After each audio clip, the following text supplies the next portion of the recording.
But so you don't consider yourself like the owner of the whole thing. You're just No, a facilitator. I am. I'm a facilitator. Yes, I Okay. work. I work with uh, uh, established producers that I admire very much.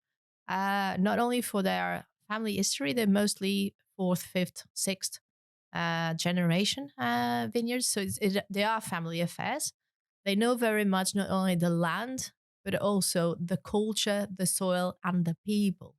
It is a people's business, and they understand the the impact of all these sustainable decisions all by themselves. Uh, and I wanted people to experience more than telling them about, oh, you can make this decision in life, and this is going to happen, or if you buy this, it's going to be better.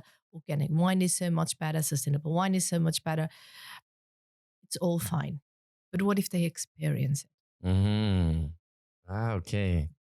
So I have to say then that it's because until I actually speak with you, and find out the real story behind it, that of course, when I'm reading that on the website, it could all just kind of be marketing speak, right? Because it's a very trendy thing now where, especially with celebrities, so it seems like most celebrities are now trying to move to some sort of an ownership model rather than an endorsement model. So now it's very common with with a number of well-known celebrities who now have their own, liquor brands or wine, brands, things like that.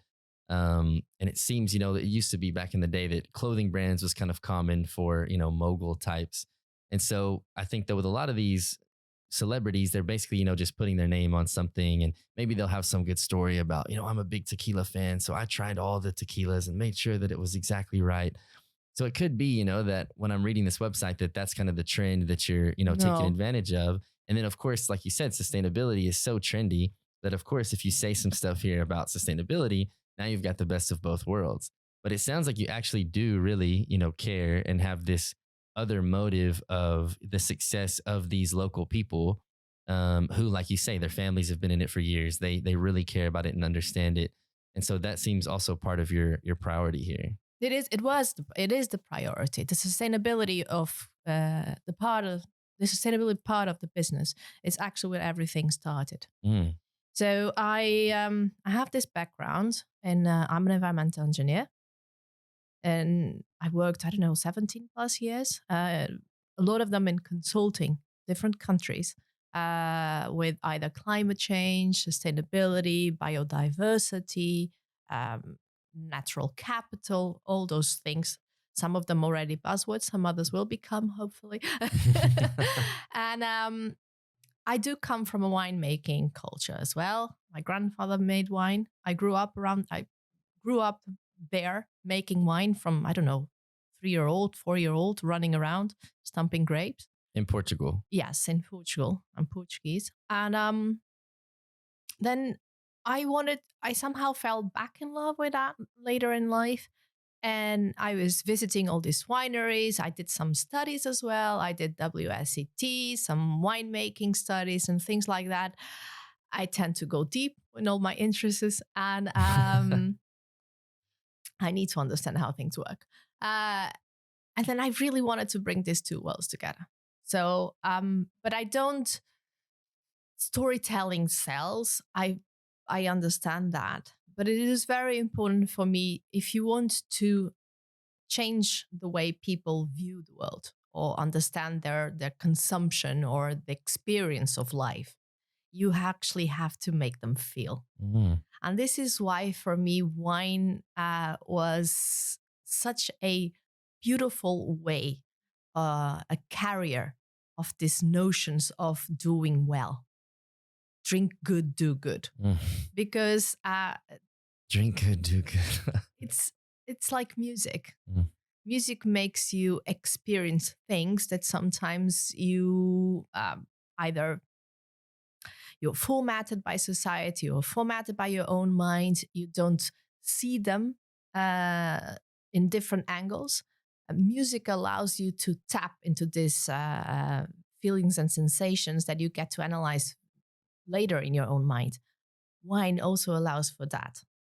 It's an experience, it's a product that it makes you experience so many different things. And it's also a social product. So our customers, not only they experience the lifestyle, but then they get to share their very own bottles with their family and friends. And for me, this was very attractive because it has this trickling down effect. Hmm. Wow, it's very interesting. It's also, so you already mentioned before when we were speaking about Valentina, and she does these, like experience workshops with, with sound and the visuals and the taste and all this kind of stuff. But also, in episode two, I believe. So my friend Boss, he's the milk sommelier, and so that's also kind of how he got started. Was he just loved milk, and so he would do these, workshops and things for people where they would come to the farm, they would see how the cow is milked, and they would just drink the milk, fresh.